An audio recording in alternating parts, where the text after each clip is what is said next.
बिस्मिल्लाहिर्रहमानिर्रहीम अस्सलाम वालेकुम डियर स्टूडेंट्स। आज के हमारे इस लेक्चर में हमने एक्सरसाइज 7.1 फर्स्ट ईयर मैथमेटिक्स का हमारे पास mathematical induction and binomial theorem वाले चैप्टर में से क्वेश्चन नंबर 15 आया है।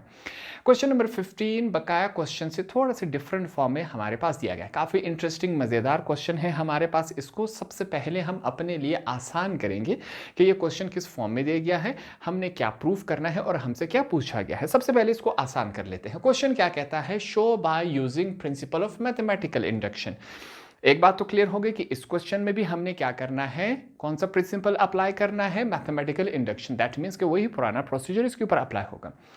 अब क्वेश्चन थोड़ा सा डिफरेंट फॉर्म में दिया गया है। ये हमारे पास क्वेश्चन है where n is a positive integer, ये साथ में लिख कर दिया गया है। इससे पहले जितने भी क्वेश्चंस हमने किए थे, हमारे पास क्वेश्चन के दो साइड हुआ करता था, left hand side, right hand side.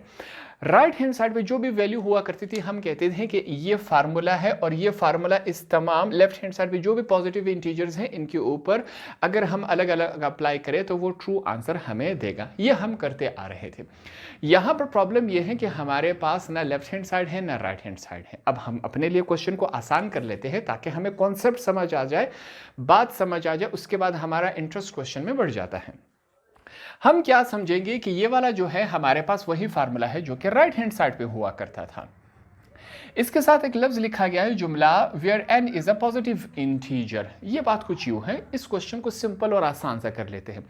इस क्वेश्चन में हमसे ये बात की गई है कि यहां पर n जो है वो पॉजिटिव इंटीजर है। n की जगह हम कोई भी वैल्यू डाल दें, वो क्या होना चाहिए, 8 के साथ डिविजिबल होना चाहिए। दैट मीन्स कि 8 के साथ वो डिवाइड होना चाहिए। ये सिंपल हमने काम करना है। आगे वो सॉल्व हो या ना हो इससे हमारा काम नहीं है। सिंपल हमारा एक ही टास्क है। हमने क्या करना है, हमने इस की जगह n की जगह जो कि पॉजिटिव नंबर है इसकी जगह हम 1 पुट करेंगे, k पुट करेंगे, k प्लस 1 पुट करेंगे, जिस तरह हम पिछले क्वेश्चंस में पुट करते आ रहे हैं। हमारे पास सिंपली ये 8 के साथ डिवाइड होना चाहिए। ये हमारा काम है, इसके ऊपर हमने काम करना है। ये बात समझ आ गई? तो क्वेश्चन के स्टार्ट कर लेते हैं। हमारे पास सबसे पहले क्वेश्चन क्या दिया गया है, इसको यूं हम लिख लेते हैं। सबसे पहले मैं लिख लेता हूं लेट, फर्ज करें। हमने फर्ज किया, क्या फर्ज किया, p हमने लिखा। p से क्या मुराद है, पॉजिटिव। यहां पर हमने लिख लिया इंटीजर। पॉजिटिव इंटीजर दिया गया है कि नहीं, n को हमने ले लिया, ठीक हो गया। इज इक्वल टू दूसरी तरफ हमारे पास वैल्यू क्या है 5, पावर क्या है 2n माइनस 1 है, प्लस का साइन है, फिर 3 2n माइनस 1 डिवाइडेड बाय हमारे पास क्या है 8 है। ये हमारे पास क्वेश्चन हो गया। इसको हमने इक्वेशन 1 का नाम दे दिया।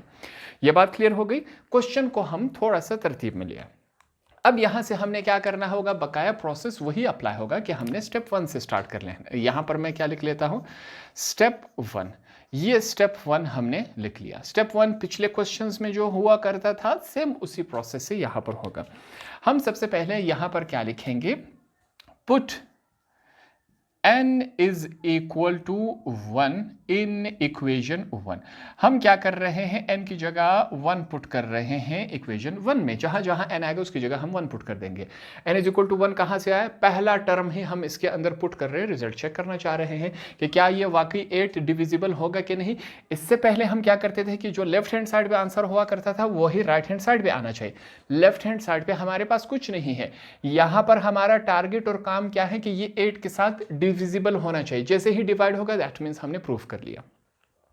अब यहां पर हम इसके अंदर वैल्यूज पुट कर लेते हैं। यहां पर p है, n की जगह हम 1 पुट कर लेते हैं। ये बात हो गई। दूसरी तरफ क्या है 5, 2 लिखा, n की जगह 1 माइनस 1 ये हमने लिख लिया, प्लस फिर से 3 लिखेंगे, 2 है, n की जगह 1 माइनस 1 ये हमने लिख लिया, डिवाइडेड बाय 8 ये बात हमने यहां पर लिख ली। ये क्या है, अगला स्टेप है, आपने इसी के नीचे करते जाना है। फिर से यहां पर p के साथ 1 है इज इक्वल टू, इसको चेक करें, 2 1 जार 2। सबसे पहले इसको हम मल्टीप्लाई करवाते हैं। 2 1 के साथ मल्टीप्लाई हो रहा है, माइनस 1 अभी तक बाकी है, प्लस का साइन लिखेंगे। यहाँ पर 3 है, 2 1 जार 2 माइनस 1 अभी तक बाकी है। सिंपली 2 1 के साथ और 2 1 के साथ मल्टीप्लाई करवा लिया तो ये इस कंडीशन में बन चुका है। डिवाइडेड बाय हमारे पास क्या है 8 है, ये हमने लिख लिया। अब जो फिर से ऊपर जो पावर है इसी के ऊपर हम काम कर लेते हैं। इसको सॉल्व करना है। हमारे पास क्या सॉल्व होगा, फिर से यहां पर हम लिखेंगे p1 हमने लिख लिया, इज इक्वल टू 2 में से 1 चला गया तो हमारे पास क्या रह जाएगा, 1 रह जाएगा कि नहीं, बिल्कुल 1 रह जाएगा। प्लस 3 हमने लिखा, फिर से 2 में से 1 चला जाएगा, हमारे पास 1 रह जाएगा कि नहीं, बिल्कुल रह जाएगा। डिवाइडेड बाय हमारे पास क्या है, 8 है, ये बात हमने यहाँ पर लिख ली। अब नेक्स्ट स्टेप की तरफ चलते हैं। हमारे पास क्या है, 5 के ऊपर पावर 1 है, 1 नहीं लिखा जाए तब भी ये बात अंडरस्टूड होती है कि यहाँ पर क्या है, 1 है। ये बात क्लियर, ये हमें मैथमेटिक्स में रूल मालूम है। फिर 3 के ऊपर क्या है, 1 है, हम नहीं लिखते, ठीक है। अगर 2 होता तो इसका मतलब ये है कि 5 अपने आप के साथ 2 दफ़ा मल्टीप्लाई हो रहा है। 5 मल्टीप्लाई बाय 5 25, 5 के ऊपर 1 है तो 5 1 5, 3 1 3, ये सिंपल सा रूल है। नीचे क्या है, 8 है, ये बात सीख ली आपने।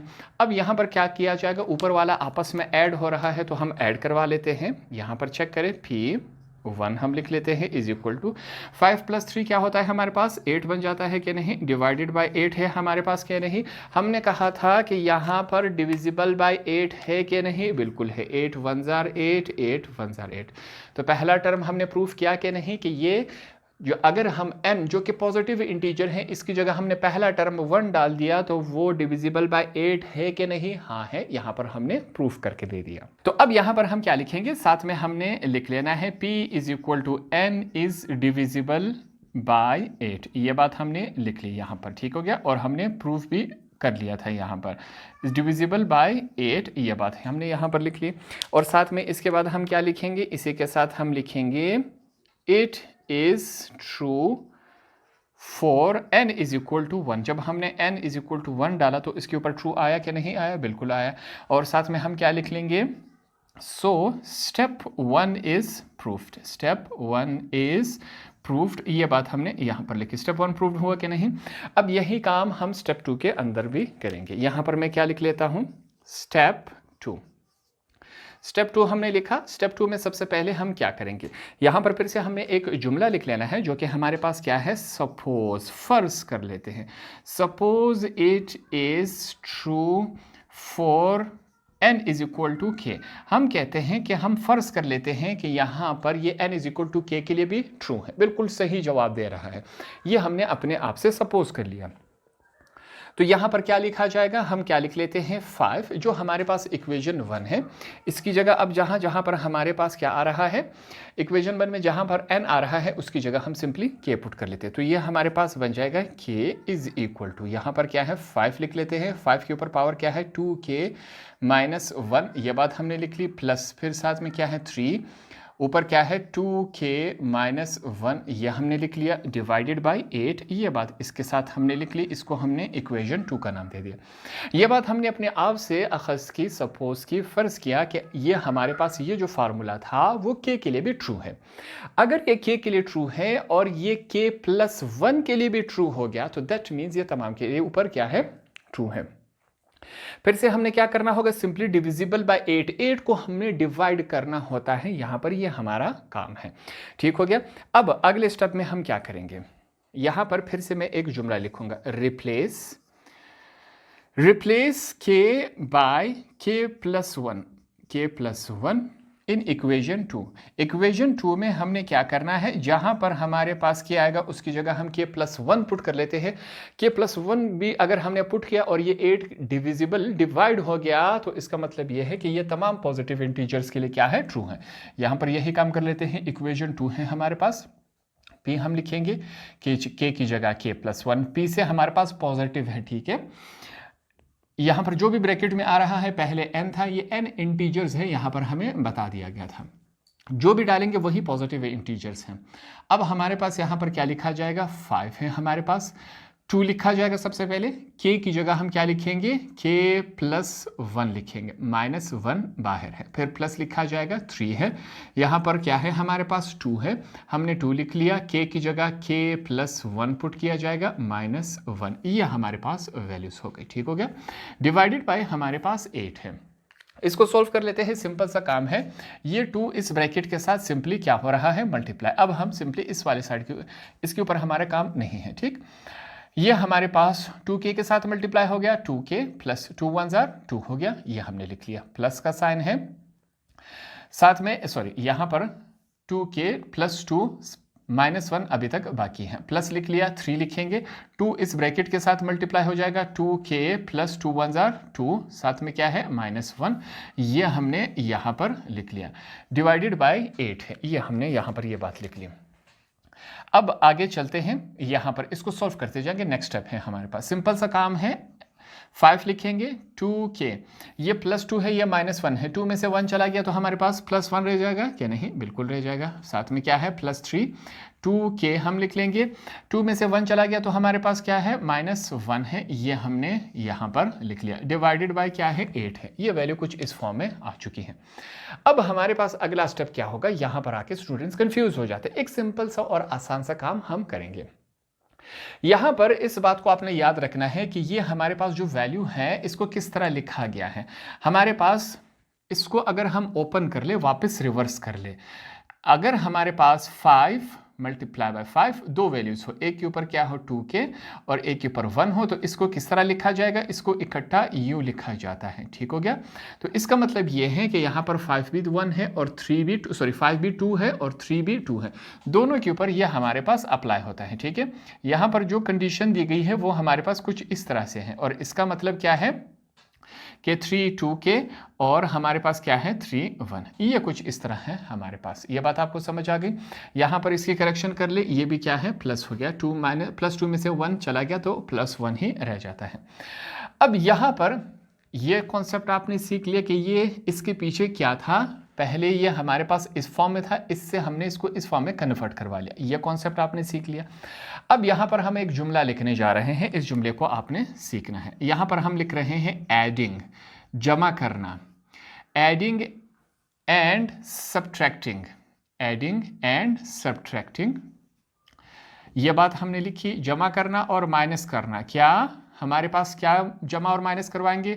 3 × 5 2k, ये वाली जो वैल्यू है वो हम ऐड भी करवाएंगे, माइनस भी करवाएंगे। हमने एक रूल सीखा था मैथमेटिक्स में, हमारे पास एक रूल है, हम ऐसी वैल्यू ऐड कर सकते हैं जिसका क्वेश्चन के ऊपर कोई असर नहीं पड़ रहा।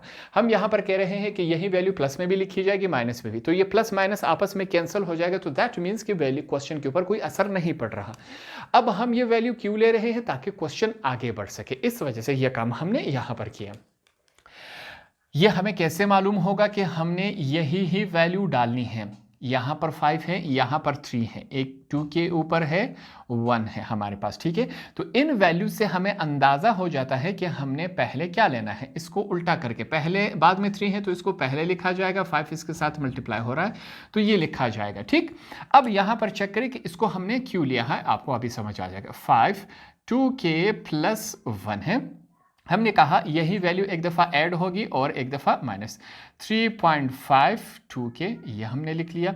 अब आगे चलते हैं, माइनस भी यही वैल्यू होगी, यही वैल्यू ऐड और माइनस हो रही है। ठीक है, तो आपस में कैंसिल, 0 हो गया, वापस वही पोजीशन बन गया, एक दफ़ा प्लस एक दफ़ा माइनस, और लास्ट में ये वाली वैल्यू है, हमने यहाँ पर ये वैल्यू लिख ली। अब ऐसा काम हमने क्यों किया? यहाँ पर अब जब हमने ये वैल्यू ऐड और माइनस की, अब इस क्वेश्चन में हम कॉमन चूज कर सकते हैं। इससे पहले हमारे पास कॉमन नहीं आ रहा था, इसको ऐड और सब्ट्रैक्ट करवाने के बाद अब हमारे लिए कॉमन लेना क्या हो गया? आसान हो गया। अब यहाँ पर हम क्या कर लेते हैं? कॉमन चूज कर लेंगे। ठीक है, यहाँ पर साथ में हम रेफरेंस देंगे कि अब हम क्या करने जा रहे हैं, टेकिंग कॉमन। अब हम कॉमन चूज करने जा रहे हैं, तो यहाँ से हम कॉमन चूज कर लेते हैं, देखते हैं हमारे पास कॉमन क्या आ रहा है। कॉमन हमने सीखा था पेयर्स की शक्ल में होगा, ये लाइन आपके समझाने के लिए। ठीक है, इनमें हम कॉमन चूज कर लेते हैं। पहले वाले हिस्से में अगर हम चेक करें तो हमारे पास कॉमन क्या है? 5 2k पावर 2k, ये यहाँ पर भी मौजूद है, यहाँ पर भी, तो ये हमने कॉमन ले लिया। हमने कहा 5 की पावर 2k + 1, ये असल में किस फॉर्म में होता है? इस फॉर्म में होता है। तो यहाँ में से ये वाली वैल्यू हम बाहर निकाल गए, पीछे क्या रह गया? एक 5 रह गया क्या? नहीं, ये हमने लिख लिया प्लस। यहाँ में से 5 2k बाहर आ गया, पीछे क्या रह गया? 3 रह गया क्या? नहीं, ये हमने लिख लिया। माइनस का साइन है, माइनस का साइन लिख लिया। अब यहाँ पर चेक करें, यहाँ पर दोनों में से कॉमन क्या है? ठीक है, अब आप कहेंगे यहाँ पर तो 3 2k है, यहाँ 3 के ऊपर पावर नहीं है। ये जो हमारे पास वैल्यू है ये कुछ इस फॉर्म में है, असल में ये वैल्यू इस फॉर्म में होती है। ठीक है, तो 3 इसके अंदर मौजूद होता है, तो 3 यहाँ पर भी है और 3 इसके अंदर भी है। हमने क्या कॉमन चूज़ किया? 3 कॉमन चूज़ कर लिया। यहाँ इस वैल्यू में से 3 बाहर आ गया, पीछे क्या रह गया? 5 पावर 2k प्लस लिखा जाएगा। इसमें से 3 बाहर आ गया था, हमारे पास 2k ये हमारे पास रह गया था। डिवाइडेड बाय हमारे पास क्या है? 8 है। याद रखिए क्वेश्चन में हमने क्या करना था, इसको हमने सिंपली 8 को डिवाइड करवाना था। अगर इस बात में हम कामयाब हो जाते हैं तो इसका मतलब ये है कि ये वाला जो फार्मूला है वो तमाम के पॉजिटिव इंटीजर्स के ऊपर अप्लाई हो रहा है, ट्रू आंसर दे रहा है। इसी काम में हम लगे हुए हैं। अब यहाँ पर इज इक्वल टू 5 2k हम लिख लेते हैं। ये 5 2k इसके साथ मल्टीप्लाई हो रहा है, ब्रैकेट से अंदाजा हो रहा है। ब्रैकेट खत्म करके हमने डॉट लगा दिया। डॉट का मतलब भी है हमारे पास मल्टीप्लिकेशन। ये डॉट अगर ऊपर सेंटर में होगा तो मल्टीप्लाई है, नीचे लिखा जाएगा तो वो पॉइंट बन जाता है। इस बात का आपने ख्याल रखना है। 5 + 3 कितना हो जाता है? 8 हो जाता है कि नहीं? फिर हमारे पास माइनस है, -3 हमने लिख लिया। 5 2k + 3 की पावर 2k, ये कुछ इस कंडीशन में है। अब यहाँ पर क्या हमारे पास ये वाला 8 इस 8 के साथ कैंसिल हो सकता है कि नहीं? बिल्कुल हो सकता है। तो यही काम हमने करना था कि 8 को डिविजिबल डिवाइड करवाना था। इस काम में हम कामयाब हो चुके हैं। यहाँ पर अगर मुश्किल हो रही थी तो हम इसको अलग अलग भी कर सकते हैं, जैसे कि ये एक वैल्यू है, ये दूसरी वैल्यू है, ये 8 इसका भी है और इसका भी है। हम अलग अलग भी करके लिख सकते हो और एक साथ जिस तरह ये लिखा गया है इसको भी लिख सकते हैं। हम अलग अलग कर लेते हैं ताकि स्टूडेंट्स को समझ आ सके। यहाँ पर ये वैल्यू है डिवाइडेड बाय 8, बीच में कौन सा साइन है? माइनस का साइन है, तो हम माइनस लगा लेंगे। दूसरी तरफ क्या है? 5 की पावर 2k + 3 2k, ये हमने लिख लिया डिवाइडेड बाय 8। तो हमारे पास ये 8 इसके 8 के साथ कैंसिल हो गया कि नहीं? डिवाइड हो सकता है। यही बात हमने प्रूफ करनी थी। अब यहाँ पर सिंपली इसके साथ डिवाइड करवा ले या नहीं करवा ले तो यही आपका क्या है? आंसर है। ये बात समझ आ गई? तो हमने 2 टर्म्स इसके ऊपर अप्लाई किए। n की जगह 1 पुट किया तो हमारे पास ये 8 डिविजिबल हो गया है। फिर हमने n की जगह k + 1 पुट किया तो डिविजिबल हुआ कि नहीं? डिवाइड हुआ 8 के नहीं? बिल्कुल हुआ। और n की जगह सिंपली किए तो हमने अपने आप से सपोज किया था, वो भी डिविजिबल था। तो यहाँ पर हमने 2 टर्म्स इसके अंदर पुट किए, दोनों टर्म्स डिविजिबल बाय 8 आ गए। यही चीज़ हमने यहाँ पर प्रूफ करनी थी। एंड में यहाँ पर एक जुमला लिख लेते हैं। यहाँ पर मैं क्या लिख लेता हूँ? यहाँ पर हम लिख लेते हैं first and second term is divisible by 8 for all the इसको थोड़ा सा मैं करेक्ट कर लेता हूं, for all the positive integers. ये बात हमने यहां पर लिख ली। पहले दो टर्म्स हमने पुट किए तो हमारे पास डिविजिबल आया क्या नहीं आया? यहाँ पर हम लिख लेंगे it is true for n is equal to k + 1। k + 1 में हमने पुट किया तो ट्रू आया कि नहीं आया? तो हम यहाँ पर लिख लेंगे सो स्टेप 2 भी हमारे पास यहाँ पर क्या हुआ? स्टेप 2 भी, सॉरी इसको मैं थोड़ा सा कर लेता हूँ। स्टेप 2 हमारे पास सेटिस्फाइड हो गया। ये बात भी हमने यहाँ पर लिख ली। एंड में हम क्या लिख लेते हैं? Hence proved. ये बात प्रूव्ड भी हो गई कि हमारे पास जो वैल्यूज़ हम n की जगह पुट करते जाएंगे वो डिविजिबल बाय 8 है। एक सिंपल सा और आसान सा पैटर्न था। यहाँ पर क्वेश्चन नंबर 15 के 3 पार्ट्स है, तो पहला पार्ट हमने यहाँ पर आसानी से सॉल्व किया। सेकेंड पार्ट हमारे पास कुछ इस फॉर्म में दिया गया है, ये वैल्यू क्या 3 पर डिविजिबल है कि नहीं? अब हमने ये प्रूफ करके देना है। और क्वेश्चन में ये बात याद रखनी है, प्रूफ कैसे करके देना है? Principle of mathematical induction. और हमने ये बात पिछले काफ़ी ज़्यादा क्वेश्चंस में सीख ली थी कि प्रिंसिपल ऑफ मैथमेटिकल इंडक्शन में हम 2 स्टेप के जरिए ये बात प्रूफ कर लेते हैं। ठीक है, अब फिर से हमने यही चीज़ ये बताना है कि ये वाला जो हिस्सा है वो 3 पर डिवाइड हो सकता है। हमने सिंपली इसके साथ 3 पर डिवाइड करवाना है, ये हमारा जॉब है। तो यहाँ पर फिर से वही काम कर लेते हैं। सबसे पहले हम क्या लिखेंगे? लेट। फर्ज करें ये जो हमारे पास वैल्यू दी गई है इसको हम पॉजिटिव इंटीजर्स समझ लेते हैं। ठीक है, p से पॉजिटिव, n से इंटीजर्स हो गया। यहाँ पर हम क्या लिख लेते हैं? 7n है हमारे पास, -4n ये हमारे पास है। इसको हम क्या कर लेते हैं? इक्वेशन 1 का नाम हमने यहाँ पर सिंपली इसको दे दिया। अब यहाँ पर क्या किया जाएगा? हमने स्टेप 1 स्टार्ट कर लेना है। स्टेप 1 को मैं यहाँ पर सबसे पहले लिख लेता हूँ। 2 स्टेप के जरिए ही हमने ये बात प्रूफ करनी है कि क्या ये वैल्यू हमारे पास 3 पर डिविजिबल है, डिवाइड हो सकता है 3 इनके साथ या नहीं। यहाँ पर चेक कर लेते हैं। सबसे पहले हम क्या करते हैं? n की जगह put 1, put n is equal to 1, 1 से मुराद क्या है, एक टर्म, पहला टर्म इसके अंदर पुट कर लेते हैं, देखते हैं कि क्या ये डिविजिबल है 3 क्या नहीं इन इक्वेशन 1। ये बात यहाँ पर अब प्रूफ की जा सकती है। सबसे पहले हमने यही बात लिख ली।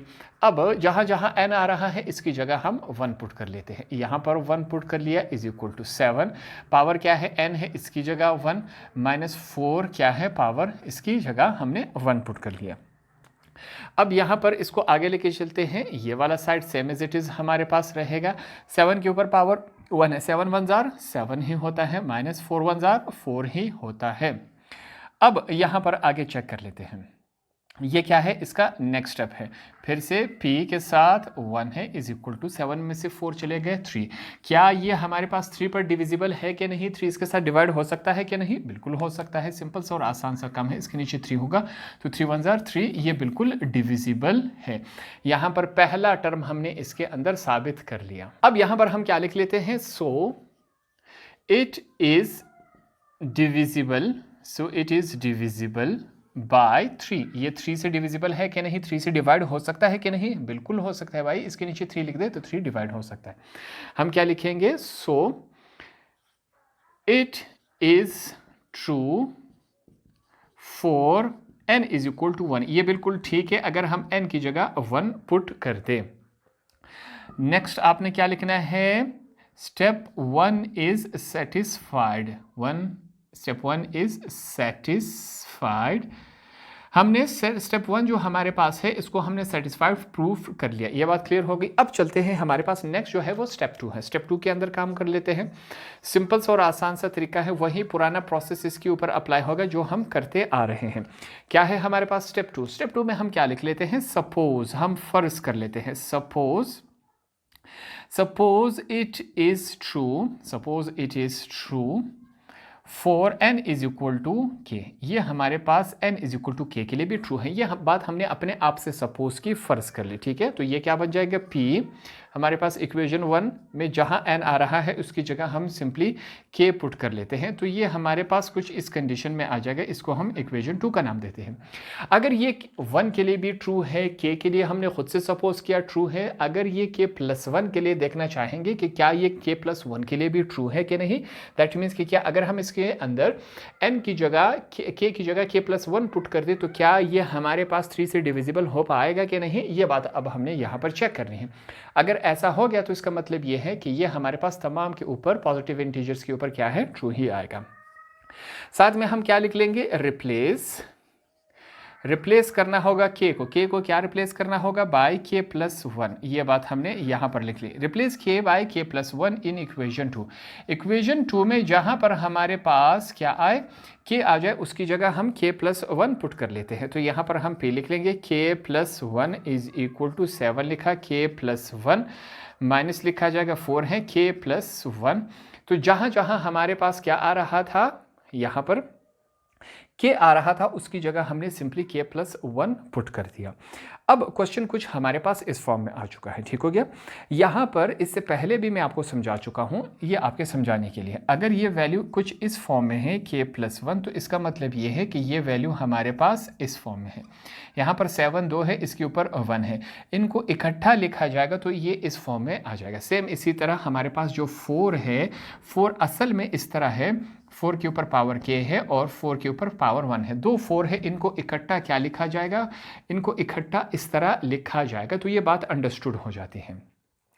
अब यहाँ पर आके फिर से हम क्या हो गए, फंस हो गए, ना हमारे पास कॉमन आ रहा है ना हम कुछ और कर सकते हैं। फिर से यहाँ पर हम क्या करेंगे, अपने आप से एक वैल्यू ऐड और सब्ट्रैक्ट करवाएंगे। हम यहाँ पर लिखेंगे एडिंग, जमा करना, एंड सब्ट्रैक्टिंग। हमें एक बात याद है, सब्ट्रैक्टिंग मैथमेटिक्स में एक रूल है कि कोई भी ऐसी वैल्यू हम मैथमेटिक्स में ऐड कर सकते हैं जिसका क्वेश्चन के ऊपर असर नहीं पड़ रहा हो। अब यहाँ पर एक वैल्यू हम इसके साथ ऐड कर रहे हैं, कौन सी वैल्यू है वो हमारे पास, कैसे लिखा जाएगा, 4 बाद में है तो इसको पहले लिख लेते हैं, मल्टीप्लाई बाय 7, 7 के ऊपर के है। ये वैल्यू यहाँ पर हम ऐड भी करवाएंगे, माइनस भी करवाएंगे, तो प्लस माइनस दोनों आपस में कैंसिल हो जाएगा, 0, क्वेश्चन के ऊपर कोई असर नहीं पड़ रहा। ऐसी वैल्यू हम ऐड कर सकते हैं, यह हमें अलाउड है। ऐसा हम क्यों कर रहे हैं, ताकि हमारा जो क्वेश्चन है वो आगे बढ़ सके, इस वजह से ये काम हम कर रहे हैं। तो अब इस वैल्यू में हमारे पास हम ये वाली वैल्यू ऐड और माइनस करवाएंगे। सिंपल और आसान सा काम है। यहाँ पर चेक करें, हमारे पास क्या है, p के साथ k प्लस 1 है, इज इक्वल टू, इस तरफ चेक करें, हमारे पास क्या है, 7k प्लस 1। ये बात हमने यहाँ पर लिख ली। आगे चलेंगे, सबसे पहले यहाँ पर माइनस करवा लेते हैं 4.7k और यही प्लस करवा लेते हैं 4.7k। ये एक दूसरे के साथ कैंसिल हो गई, 0 रह गया कि नहीं, क्वेश्चन पे कोई असर नहीं पड़ा। ये वाली वैल्यू रह गई, इसको हम लिख लेते हैं। 4 के ऊपर पावर क्या है, k प्लस 1। अब हमारे पास जो क्वेश्चन है कुछ इस फॉर्म में बन चुका है। यहाँ पर अब हम कॉमन चूज कर सकते हैं, ठीक हो गया। ये काम हमने इस वजह से किया, तो हम लिख लेते हैं टेकिंग कॉमन। अब हम क्या करने जा रहे हैं, कॉमन चूज करने जा रहे हैं। देखते हैं हमारे पास कॉमन आता है कि नहीं।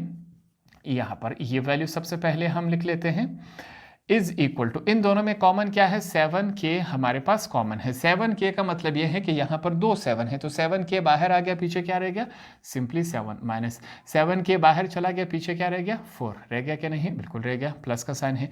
इन दोनों में कॉमन क्या है हमारे पास, यहाँ पर चेक करें, 4 यहाँ पर भी है, 4 इस तरफ भी मौजूद है। 4k प्लस 1 का मतलब 4k और 1, ठीक है। तो यहाँ पर हमने 4 कॉमन ले लिया, पीछे क्या रह गया, इसमें से 4 बाहर आ गया, 7k, सॉरी इसको मैं लिख लेता हूँ 7k माइनस 4 इसमें से बाहर आ गया, तो पीछे क्या रह गया, सिंपली 4k ही रह गया।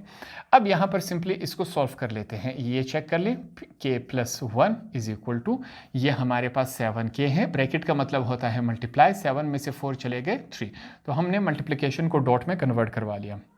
प्लस 4, 7 के ऊपर पावर k है, माइनस k है। अब क्या ये हमारे पास 3 के साथ डिवाइड हो सकता है कि नहीं, बिल्कुल हो सकता है। यहाँ पर अगर इसके नीचे 3 हो तो क्या ये 3 के साथ कैंसिल हो सकता है कि नहीं, बेशक बकाया वैल्यूज रह जाए, मुकम्मल तौर पे ये हमने सॉल्व नहीं करना। हमने सिंपली क्वेश्चन में भी ये बताया गया है कि क्या ये वैल्यू हमारे पास डिविजिबल बाय 3 है कि नहीं, हमने कहा बिल्कुल है। यहाँ पर हमने ये साबित कर दिया, ये 3 इस 3 के साथ कैंसिल हो जाएगा, तो ये क्या हमारे पास डिविजिबल हुआ कि नहीं हुआ, बिल्कुल हुआ। तो इस क्वेश्चन को हमने इसी हद तक ही प्रूफ करना है। तो हम एंड में क्या लिख लेंगे, एक जुमला लिख लेंगे, first and second term is divisible bye 3। हमने पहले यहाँ पर 1 पुट किया, पहला टर्म ये हमारे पास 3 पर डिविजिबल आया, फिर हमने k प्लस 1 पुट किया, ये भी हमारे पास डिविजिबल है।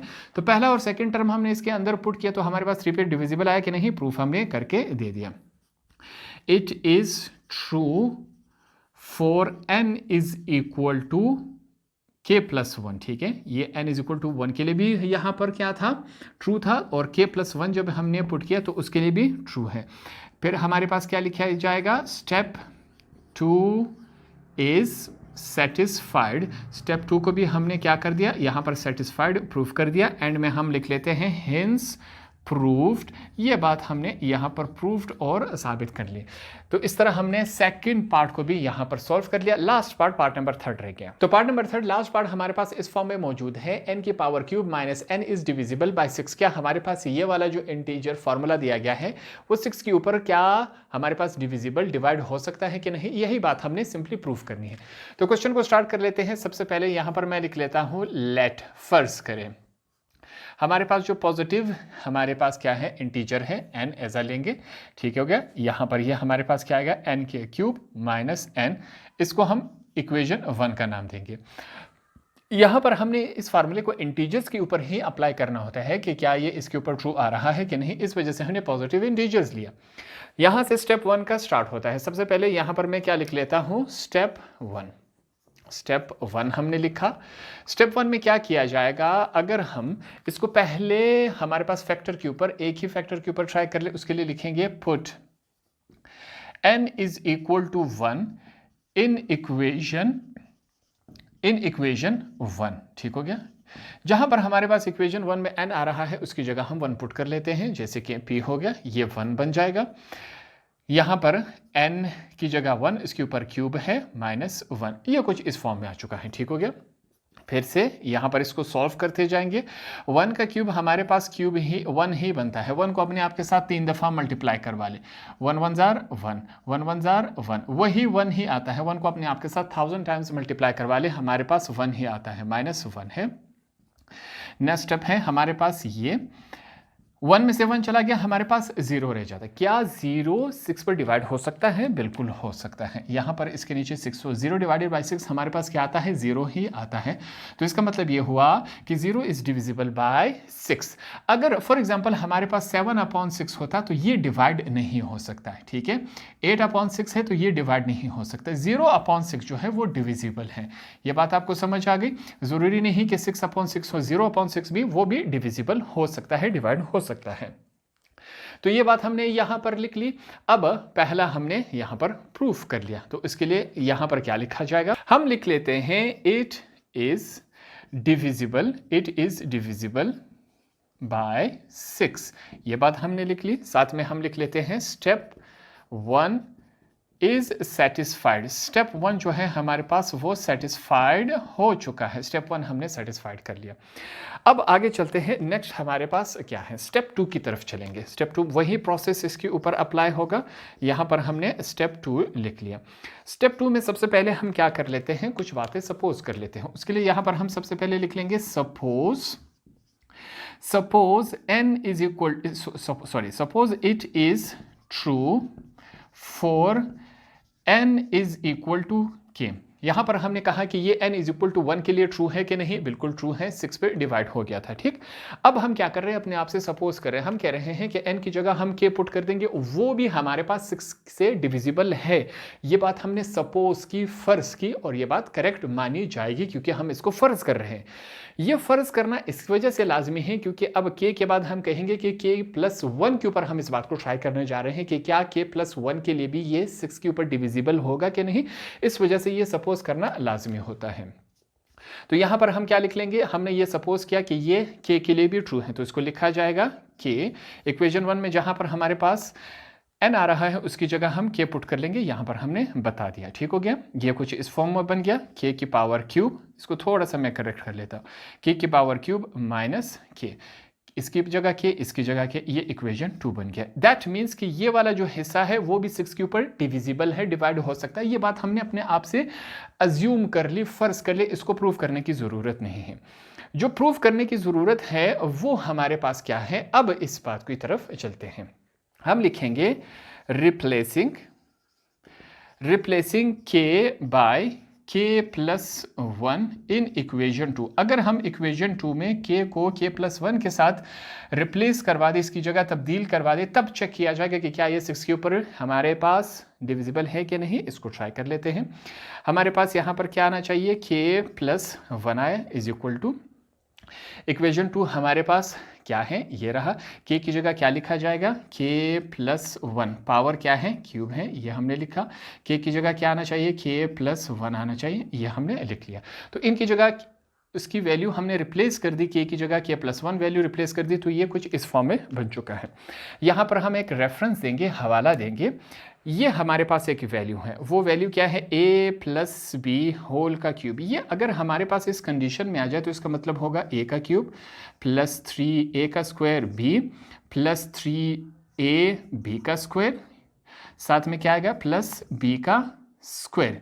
ये हमारे पास कुछ इस कंडीशन में आ जाता है। ये फार्मूला होता है, स्क्वायर है या क्यूब है, इसको चेक कर ले। ठीक है, ये कंडीशन हमारे पास कुछ इस फॉर्म में बन जाती है। अब हमने क्या करना है? ये वाला हिस्सा इसके बराबर है, हम क्या करेंगे? इस वाले हिस्से को इस फार्मूले में कन्वर्ट करवा लेंगे। करवा सकते हैं कि नहीं? बिल्कुल करवा सकते हैं। यहाँ पर चेक करें कैसे हम इसको कन्वर्ट करवाएंगे। ये वाला हिस्सा है हमारे पास, इसकी जगह हम क्या लिखेंगे? अब हम इसकी जगह फार्मूला पुट कर लेते हैं। हमारे पास क्या बनेगा? ये हमारे पास क्या है? a है, ये हमारे पास b है। इस बात को समझे। ठीक हो गया। a का क्यूब, a हमारे पास क्या है? k का क्यूब प्लस 3 इंटू, यहाँ पर a है और b है, a के ऊपर स्क्वायर है, प्लस 3 लिखा जाएगा। a हमारे पास k है, b हमारे पास 1 है, इसके ऊपर स्क्वायर है, 1 का स्क्वायर। अब इसको सॉल्व कर लेते हैं। हमारे पास ये किस फॉर्म में बन जाता है? हमारे पास ये फॉर्म में बन जाएगा। सिर्फ राइट हैंड साइड के ऊपर ही हम काम कर लेते हैं। k का क्यूब प्लस 3k² 1 के साथ मल्टीप्लाई होगा तो यही रहेगा, प्लस 3 हम लिख लेते हैं, साथ में क्या है कि ये इसके साथ मल्टीप्लाई हो जाएगा तो 3k ही रह जाएगा, प्लस 1 हमारे पास क्या है, स्क्वायर है। ये यहाँ पर इसकी करेक्शन कर ले, ये वाला सिर्फ हमने इसको फॉर, ये साथ में minus plus minus, minus plus minus, ये भी लिखा जाएगा, ठीक है, ये हमने लिख लिया। अब यहाँ तक आने के बाद ये 1 हो गया, ठीक, फिर माइनस के, फिर हमारे पास क्या है, -1 है। ये तमाम बातें हमने लिख ली। इसके ऊपर थोड़ा सा काम कर लेते हैं, यहाँ पर चेक करें, ये +1 -1 के साथ कैंसिल हो गया। जो सिंपल के हैं इनको एक तरफ कर लेते हैं, जो के के साथ हमारे पास क्या है, नंबर्स है, उनको अलग कर लेते हैं। सबसे पहले इस के को लिख लिया, फिर मैं इसको इसके साथ लिख लेता हूँ, ठीक हो गया, प्लस का साइन है, हमने प्लस लिखा, 3k² + 3k, ये हमारे पास कुछ इस कंडीशन में बन चुका है। यहाँ पर हम कॉमन चूज़ कर सकते हैं इस वाले हिस्से में, तो यहाँ पर साथ में रेफरेंस दे देंगे, टेकिंग कॉमन, हम कॉमन चूज़ कर रहे हैं, ठीक हो गया। यहाँ पर मैं कॉमन चूज़ कर लेता हूँ, देखते हैं कॉमन क्या आता है। इस वाले हिस्से को सेम एज इट इज़ लिखा जाएगा, प्लस इन दोनों में हमारे पास कॉमन क्या है, 3k, तो यहाँ पर k + 1 ये रह जाएगा। 3k² में से 3k बाहर आ गया, पीछे k, प्लस का साइन है, 3k में बाहर आ गया, पीछे कुछ नहीं है तो हम 1 लिख लेते हैं। ये बात क्लियर हो गई। यहाँ पर अब आपने इस लास्ट वाले पोर्शन को गौर से देखना है, ठीक हो गया। क्या किया जाएगा, हमने यहाँ पर लिखा था कि k³ - k³, ये दोनों हमारे पास सेम है कि नहीं। हमने यहाँ पर ये बात कही थी इस जगह पर कि k³ - k जो है वो डिविजिबल है 6 के ऊपर, ये बात हम मान चुके थे। यहाँ पर हमने सपोज कर लिया था, ठीक, कि ये वैल्यू 6 के ऊपर डिवाइड हो गया, तो ये हिस्सा बीच में से निकल गया। अब हमारे पास सिंपली क्या रह गया, ये वाला हिस्सा रह गया, 3k + 1, ये आपके समझाने के लिए मैं बता रहा हूँ, ठीक हो गया। ये वाला हिस्सा हमने कहा ये डिविजिबल है 6 के ऊपर, तो हमारे पास ये रह गया। अब यहाँ पर 3 को हम अलग कर लेते हैं, ठीक हो गया। यहाँ पर चेक करें, k है और k + 1, दो इंटीजर्स हुए कि नहीं हुए, बिल्कुल हुए। यहाँ पर k एक अलग इंटीजर इसके अंदर हमने पुट किया, 6 के ऊपर डिविजिबल है। k + 1 हमने फिर से दूसरा इंटीजर है इसके अंदर हमने पुट किया। अब चेक करना चाह रहे हैं कि ये 6 डिविजिबल है कि नहीं, तो इसका मतलब ये हुआ कि k प्लस ये वाली जो वैल्यू है ये 2 हो गई, ठीक हो गया। k + 1, ये हमारे पास दो इंटीजर्स है, एक इंटीजर ये रहा, एक इंटीजर ये रहा, तो हमारे पास दो इंटीजर्स हो गए कि नहीं। इंटीजर्स को यहाँ पर हम p का नाम दे देते हैं, सिंपल सी बात है, ठीक है। तो यहाँ पर 3 पहले से था, अब इसकी जगह हम क्या लिख लेते हैं, 2p, ठीक है, 2p, 3 2s हमारे पास क्या हो जाता है, 6p। क्या ये 6 के ऊपर डिविजिबल है कि नहीं, बिल्कुल डिविजिबल है। तो यहाँ पर ये बात भी हमने प्रूफ कर दी कि हमारे पास ये जो वैल्यू है, 2 स्टेप से मैथमेटिकल इंडक्शन प्रिंसिपल के जरिए हमने ये प्रूफ कर दिया कि ये भी हमारे पास 6 के ऊपर डिविजिबल है। लास्ट वाला पोर्शन मैंने आपको आसान अल्फाज में समझा दिया था, फिर से इसको रिवाइज कर लेते हैं। ये वाली वैल्यू हमने पहले से अज्यूम कर ली थी कि ये डिविजिबल बाय 6 है, ये हमने अपने आप से फर्ज किया था। इस वाले हिस्से को चले हमने 3 अलग कर लिया, k + 1, हमने कहा ये दो इंटीजर्स है, दो है कि नहीं, तो हमने इसको दो अलग अलग इंटीजर्स है। k को हमने अलग डाला, k + 1 दो अलग अलग इंटीजर्स हैं। हमने कहा दो इंटीजर्स हैं, p से हमने इंटीजर को नाम दे दिया, ठीक। तो 3 × 2p, ये 6 बन जाता है, 6 6 के साथ कैंसिल हो सकता है।